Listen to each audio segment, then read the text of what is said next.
북한 입장에서는 거의 경기도와 쌍방울을 동일하게 생각했다는 거 아니에요. 네. 같은 위상에 놓고. 그러니까 네. 이것 자체가 상당히 큰 혐의인 것 같은데 도대체 무슨 이유로 북한 쪽에 이 사업을 했던 파트너들은 네. 경기도가 안 되니까 쌍방울 니들이 해. 그렇죠. 라고 무슨 이유로 도대체 얼마나 서로 엮여 있고 개입되어 있길래 그렇게 얘기를 했을까요? 그렇죠. 그리고 또 다른 이유는 쌍방울은 대체 네. 왜 이렇게 북한에다가 퍼주기를 했을까? 물론 쌍방울이 북한 광물 사업에 진출을 한다라고 해갖고 나노스를 통해서 네. 많이 주가 뻥튀기를 한 것도 맞습니다. 그렇죠. 하지만 그것만에 오로지 그것만이라는 이유 하나만으로 보기에는 들어간 돈이 일단 너무 많아요. 아, 지금 이거 또 삼자 뇌물 느낌이 나는데요. 맞습니다. 경기도로부터 그러면 예. 무슨 대가? 그러니까 네. 이게 그거하고 똑같잖아요. 지금 저기 삼자 뇌물 받고 있는 네이버나 이런 데서 광고비 준 거나 네네. 이 사업비 대주는 대신에 예.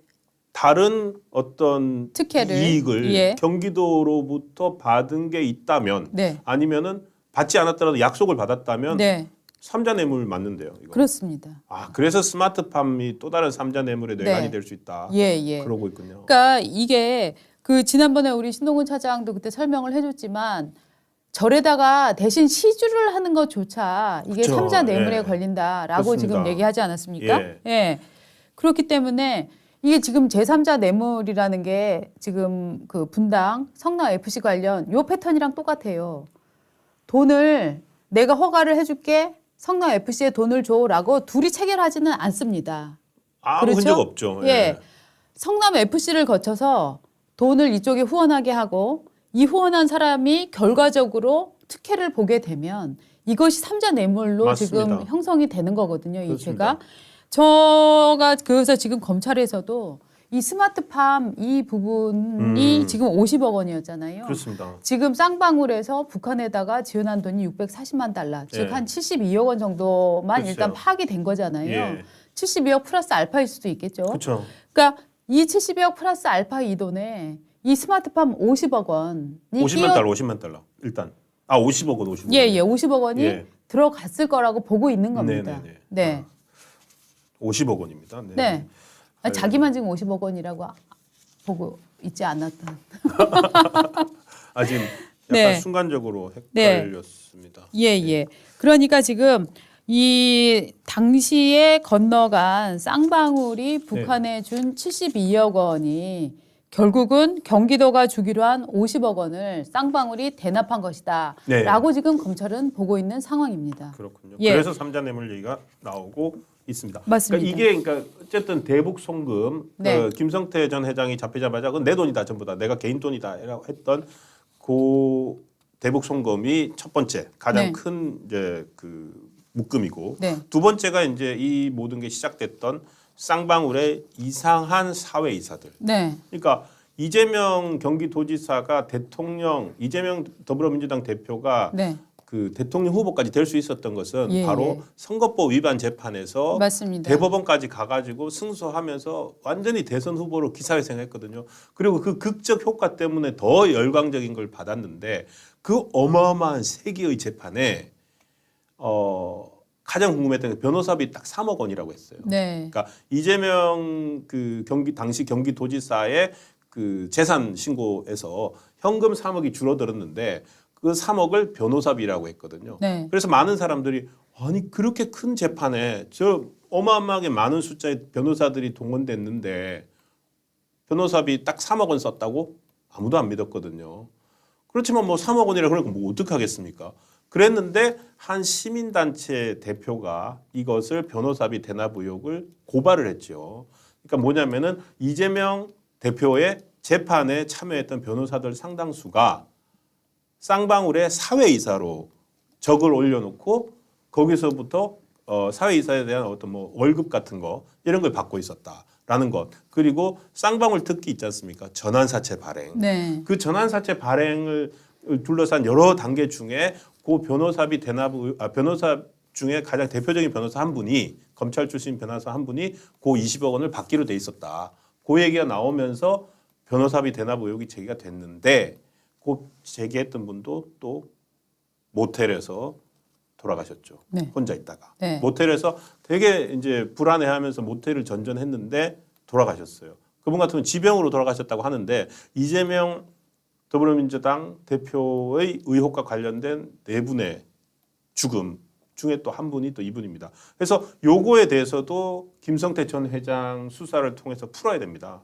근데 정말로 이재명 대표와 관련된 재판 주위에는 이런 분들이 많아요. 또 남호 변호사도 있어요. 그 해경궁 김씨, 네. 김혜경 여사, 네. 부인 김혜경 씨의 관련된 그 재판이 있었지 않습니까? 네. 옛날 해경궁 김씨 사건. 네네. 그거 했던 변호사분도 있는데 그분도 또 이 쌍방울 사회에 있어야 돼요. 그렇죠. 이 쌍방울 사회의사 명단 한번 보여주십시오. 뭐 저희가 뭐 너무나 여러 번 다 보여드렸는데, 예. 이것도 이제 김성태 전 회장이 들어왔으니까 한번 진짜 한번 속 시원하게 한번 풀어봐야 돼요. 네. 자, 충격적 사회이사진 명단. 그러니까 저기 지금 박용철, 아까 저 쌍방울 저 가운데 밑에 보면은 예. 이 쌍방울 부회장이라고 하는 사람, 북한 사람들 같이 만난 박용철 씨도 저기 안에 있고, 그다음에 뭐 이화영부터 시작해서 문제의 이태영 변호사, 예. 이태영 나승철 변호사, 변호사네요. 나승철 변호사, 저 두 사람이 이재명의 대권 가는 길을 정말 많이 닦아준 사람 아닙니까? 그렇죠. 저 사람들이 결국은 변호사비를 변호사가 23명, 전관들까지 포함해서 23명이 들어갔는데 변호사비 딱 3억으로 막았다라고 했던 이제 그 사람들이고요. 예. 또 쌍방울이 영입한 검사들, 과거 전관들 그 명단도 있는데 저희가 네. 한번 보여드리겠습니다. 저것도 보십시오.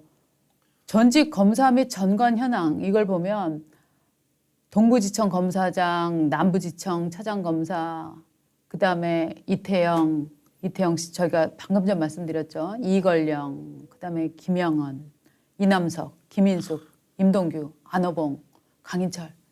저렇게 경찰과 사회이사네요. 예.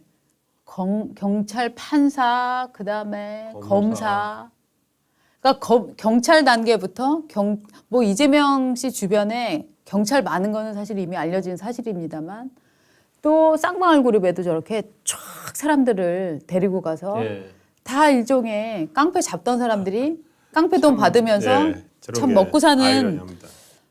문제 참 무섭다는 생각이 듭니다. 예. 정말 깡패 잡다가 깡패 밑에 가서 돈 받는 사회이사로 이런 지금 구조가 되어버린 거죠. 그러니까 뭐 사회이사로 해서 제대로 이제 뭐 일을 했다 그걸 증명하면 될 텐데 네. 보면은 그 일부 언론에서 나왔는데 사회이사로 이름을 했고 돈은 꼬박꼬박 받아갔는데 회의 출석률이 제로였다 이런 분들도 맞습니다. 있어요. 나승철 씨 그것도, 같은 예. 경우에 출석률 좋습니다. 0%였다. 예, 뭐 저거는 그런 것도 사실 있고요. 사회이사가 출석률 0%라는 거는 왜냐하면 사회이사의 경우에는 예. 자주 부르지도 않습니다. 보통 한 2달에 한 번, 한 달에 네. 한 번 정도 이제 그 의결할 때마다 부르는 건데 저기를 한 번도 안 갔다는 거는 그냥 사회이사 가 아니라 뭔가에 대한 다른 명목으로 그래서 네. 진짜 이거는 진짜 의혹을 갖는 겁니다. 저분의 뭐 그게 아니라 그러니까 이상하다. 그럼 무슨 다른 대가 아니냐? 네. 사회에서 이름만 올려준 거 아니냐?